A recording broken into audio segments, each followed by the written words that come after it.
Picture this, it's 2017, the height of Call Me By Your Name. The book has been out, everyone has been raving and loving it, and the movie is coming out and it's gonna be a big success, and a lot of preteens and teens are going to be seen. A lot of people are going to fall in love with Timothée Chalamet, and the entire career writing landscape has shifted once again. And I am at this point 20 years old, and I am entering my third year of university, and I'm taking this queer writing class.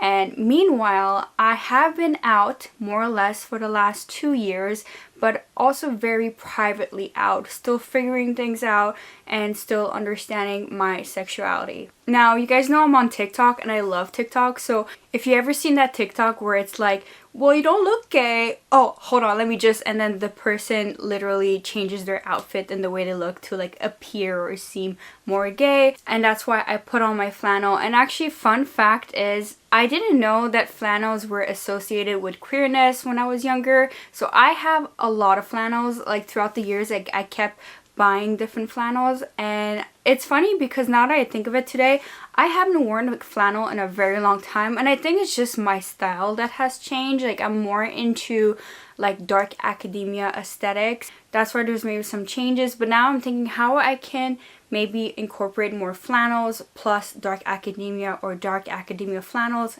Anyways, although a lot of the style and the way that we appear has a big tie into our identity, sexual identity and orientation and gender identity, it's not all that it is, right? And obviously some stereotypes are much more harmful than others. Other stereotypes might be a little bit more fun and funny, like the flannel stereotype in my opinion. But yeah, going back into my story, I was just so out of place in that class.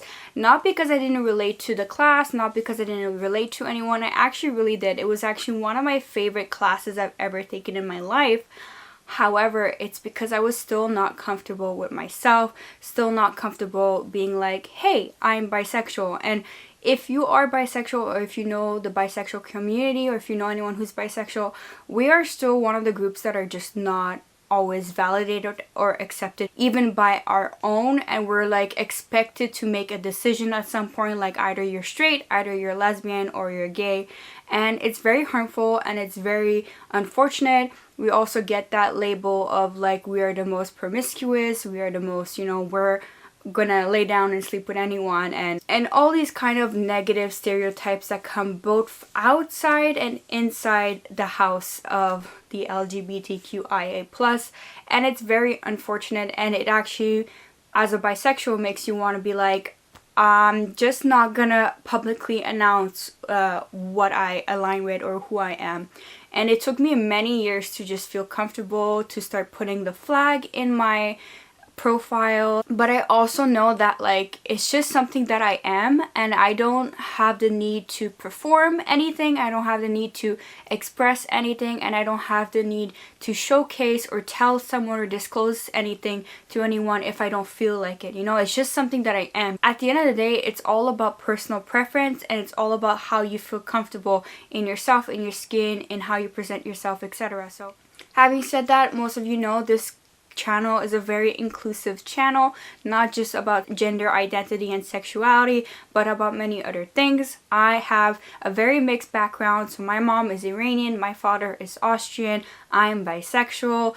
Like, it's just like there's a lot of duality in my life, and I've learned to embrace it instead of shame myself or guilt myself for not fitting in one very tight-knit, nicely presentable box in society. And over the years, through literature and writing and to, being more receptive, I've just come to that place where I feel comfortable, you know what I mean? So that's me. But in that class, this was like my first like real, I would say, real life exposure. This was like me reading these books where I was like, oh my god, like, you know what, like the feelings that I'm going through and experiences I'm going through, I'm not the only one. People have been going through it for centuries, You have E.M. Forster, you have Plato, you have Oscar Wilde, you even have Virginia Woolf, you have James Baldwin, and so many more, right? And it just felt so comforting. It felt really comforting. I honestly never knew that I needed that class. Taking that class was a decision and it was something that gave me a lot of pride. It gave me a lot of courage, you know, to step into that. It gave me a lot, and the works that we read and spoke about just gave me that extra courage to show up as myself, as a writer even. Because the first book that I wrote, there were 2 queer characters, but they were side characters, and then ever since then I feel like most of my main characters are bisexual, and that just reflects my identity, and it's something I never want to like get away from. That doesn't mean that I only write queer characters, and that doesn't mean that I only write straight characters. That doesn't mean that I write with the intention of fitting any quota. I write with how I feel like, and I write with what I've grown up with. So I've grown up with people from various backgrounds, various gender and sexual identities, people that were multilingual, bilingual, people that are poor, people that are rich. I grew up with a lot around me, and that's probably because of where I lived in Canada. I lived close to Montreal, and now I lived close to Toronto, so you see people from very different backgrounds. And I actually, now that I'm older and reflecting on the literature that I read growing up, it felt weird to read books where it was only one set of people, because that's just not the reality I ever lived in. And I know that some places that is the reality. However, it's always good to step away from what you know, step away from what you've grown up with, to explore the world, to explore other people, and to connect with people, right? Now, this was long-winded. All this to say, here are all the queer books that I read in my queer writing class that I had in university back in 2017. So I'm going to be going through emotions here, going through these books, because I don't think I've ever shared these books since reading them. So I'm very excited to share the love of these books, because the funny thing is I actually loved all of these books with no exceptions. Obviously some of them were more of my favorites than others, but these books were very elementary to my life. The first book we're going to start with is a classic, and it's The Picture of Dorian Gray by Oscar Wilde. Now, Oscar Wilde was such a great writer and such a phenomenal character in of himself, and this book is a book that most people pick up when they first are reading about queer characters and queer writing. And the funny thing is that it's not really expressively said, but it's also always very much implied. So we follow the story of Dorian Gray, who is obsessed with beauty and youth, and we basically follow this story of corruption. I don't want to give away too much of the key of the story, but you have Basil, who is very much enamored with Dorian and gets to witness Dorian's downfall. So this book is not just about longing and corruption, but it's also about love. It's so much more than it seems. There's so much being said between the lines of the book, and I think that's what makes it such a compelling classic and a compelling book for people that are first being introduced to queer literature. And now the last thing that I'll say without giving too much away, Basil is actually the painter that creates this picture, this beautiful portrait of Dorian Gray. And from that portrait, a lot of things happens around Dorian Gray, and I won't be telling you anymore because there is still a little mystery that is worth reading about. Another great classic that I loved is Maurice by E.M. Forster. And if you like kind of academic setting, if you kind of are into that dark academia vibe, this one is for you, although it's not really dark academia.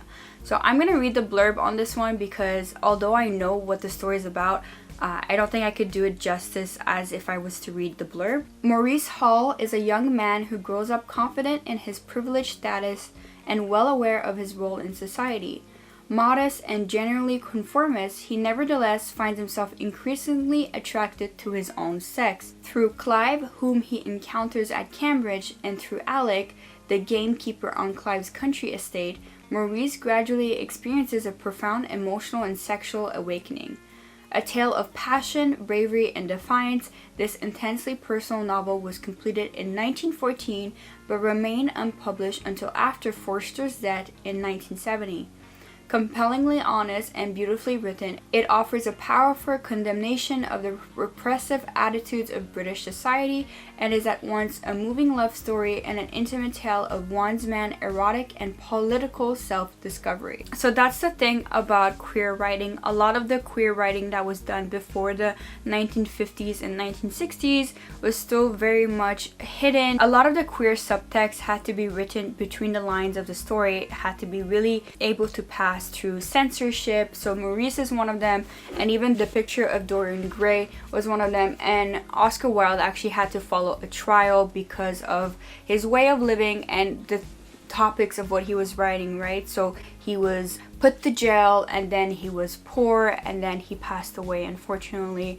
And so this is something that has been happening through history, through time, for writers that challenged the status quo and that actually wrote about queer characters or queer way of living and that were perceived or rumored to be queer. It was very much a threat to your reputation, to your writing career, and to your life. Now we're gonna go all the way back to the oldest book on this list and the oldest classic, and it's Plato's The Symposium. And this one was a very interesting read. So basically you have the symposium where the Greeks were discussing love and the ideals of love and what does love mean and what does love look like. And there is homoerotic love described in here, and it's described into this lens that is very much accepting and normalized. And it's interesting because although we have this normalized gender roles, sex roles, we still had these conversations centuries back, right? So we've been here for centuries,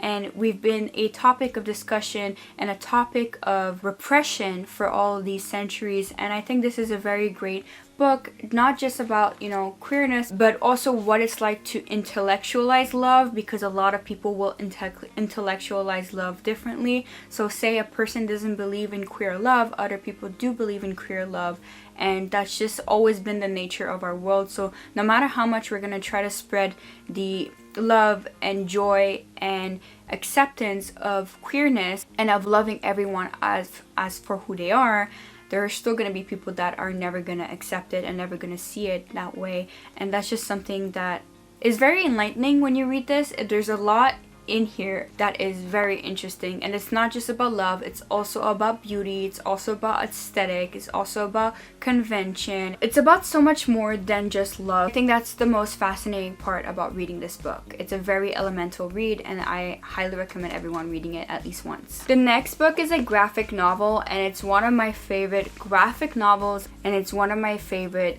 queer book, and it's Fun Home by Alison Bechdel, and it's a family tragedy comic. And this book made me cry, made me laugh, made me feel seen, and it's just such a fascinating book. And it's basically Alison Bechdel going through her life, going through her childhood, her teenagehood, and understanding that her father was living a double life, okay, as a gay man who was married and had 2 children, and who was very angry, very much against his daughter being a lesbian. Alison Bechdel is one of the biggest graphic novelists and lesbian that we know today, and that has, you know, made such a big impact. And just her going through this, I can't believe how therapeutic it must have been, but also kind of a lot to unpack, and she does it with such a human lens. I feel like she also does it with some compassion towards her father. It's a very heartbreaking, humorous read. It means also so much when it comes to family relations regarding people that do have different gender identities and sexualities. So it's a very interesting exploration of that as well. The next book I want to talk about is Passing by Nella Larsen. And actually this one that I have here is the complete fiction of Nella Larsen. But I ended up reading Passing and for class, and I read the other stories in here as well. So Passing is very interesting because it's not just about sexuality and the sexual subtext, but it's also about passing as in racial, so racial passing. And that's something that I definitely experienced in my life, because I could have had a lighter or darker skin tone that I have, because my mom is from the Middle East and my dad is from Europe. So I feel like I pass every day, and in my whole life people have always thought that I belong to other countries than I have. Middle Eastern countries, South America, North America, European. I've had people assume that I was from everywhere and anywhere, and I also have played with that when I was younger because it made me feel more safe to say that I was from a certain country. And that's a really interesting thing that I'll have to unpack one day in therapy. But anyways, coming back to this, so passing, we have two childhood best friends. One is light skinned, so she passes as white. Her best friend is very much black. So they both grew up in Harlem, and from there they lead very different lives. So the one who's passing has a husband that believes that she's white and that, you know, they have a family and whatever, and she's very protective of her identity. And the other friend can't believe that this is happening, right? But then on top of that layer, you have this idea and notion of passing as in passing for straight, right? Or passing for something that you're not conventionally, just to appease society and to protect yourself and not to be burnt at the stake, basically. So this is a very interesting read and a very compelling and important read, not just for gender and sexual identity, but also for racial identity as well. Okay, then we have Nightwood by Juna Barnes, and I tabbed the hell out of this book. I'm pretty sure I wrote an essay on this one, and I'm going to just read you the blurb because although I do know what it's about, I forgot most of the plot, and I don't think it's a plot, it's more like about the characters. I can see here that William S. Burroughs also blurbed this, and Jeanette Winterson, which are both other queer writers that we had or have in our modern day landscape. So let's just read this. It says, Juna Barnes' strange and sinister tour de force has become a classic of modernist and lesbian literature since its first publication in 1936. Set in Paris, Berlin, and Vienna during the decadent period between the two world wars, it is the story of Robin Voth and those she destroys, her husband, the Baron, their child, Guido, and the two women, Nora and Jenny, who love her. Now I do remember, yes, it involves one woman and two other women and how they both get heartbroken by this one woman. And honestly, I need to reread this because I remember loving it so much, clearly, and it's a very short novel. This is very much the epitome of lesbian literature, so highly recommend reading it, and I'm probably gonna reread it in the next year. Then we have one of my favorite books of all time in all of history and all of everything I've ever read, and it's Autobiography of Red by Anne Carson. Okay, so you can't see the tabs because I didn't add the tabs, but the reason why I didn't add the tabs is because every page has been underlined or highlighted, and it was just so beautiful. So what makes this book even more compelling, which is a style that Anne Carson has,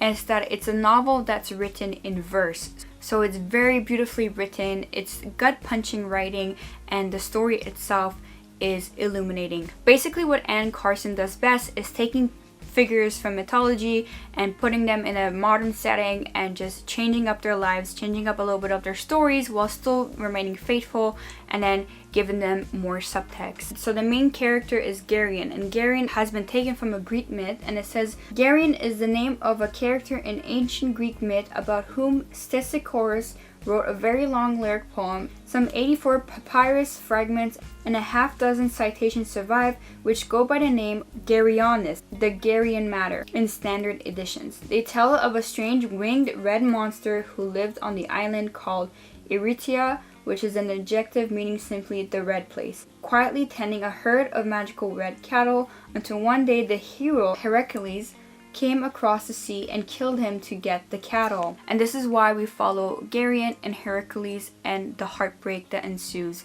So it says here, Dorian, a young boy who is also a winged red monster, reveals the volcanic terrain of his fragile, tormented soul. In an autobiography he begins at the age of 5. As he grows older, Dorian escapes his abusive brother and affectionate but ineffectual mother, finding solace behind the lens of his camera and in the arms of a young man named Heracles, a cavalier drifter who leaves him at the peak of infatuation. When Heracles reappears years later, Dorian confronts again the pain of his desire and embarks on a journey that will unleash his creative imagination to its fullest extent. By turns whimsical and haunting, erudite and accessible, richly layered and deceptively simple, Autobiography of Red is a profoundly moving portrait of an artist coming to terms with the fantastic accident of who he is.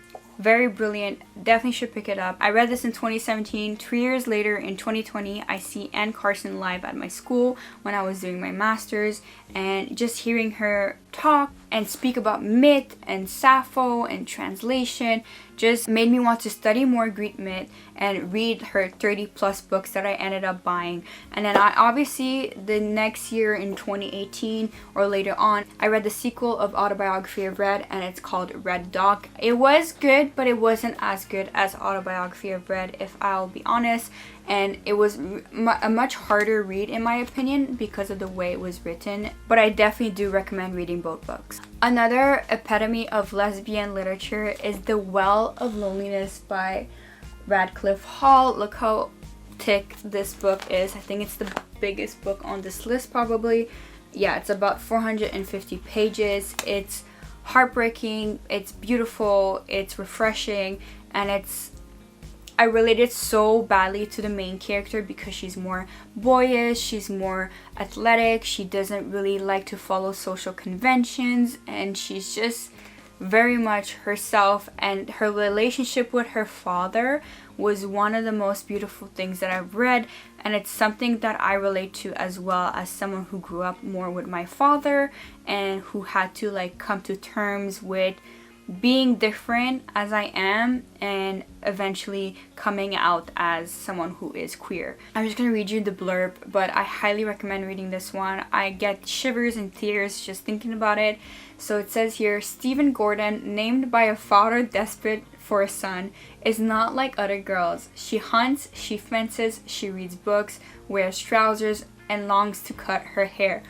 By the way, if you love this gives me Colette vibes. So if you love this or if you love Colette, read them both, okay? Read Colette, read anything by Colette, and read this book by Radcliffe Hall. Let's go back. As she grows up amidst the stifling grandeur of Morton Hall, the locals begin to draw away from her, aware of some indefinable thing that sets her apart. Stephen experiences her first taste of real happiness when she meets Mary, but can their love survive in a world of prejudice? And then it says here, a powerful novel of love between women, The Well of Loneliness brought about the most famous legal trial for obscenity in the history of British law.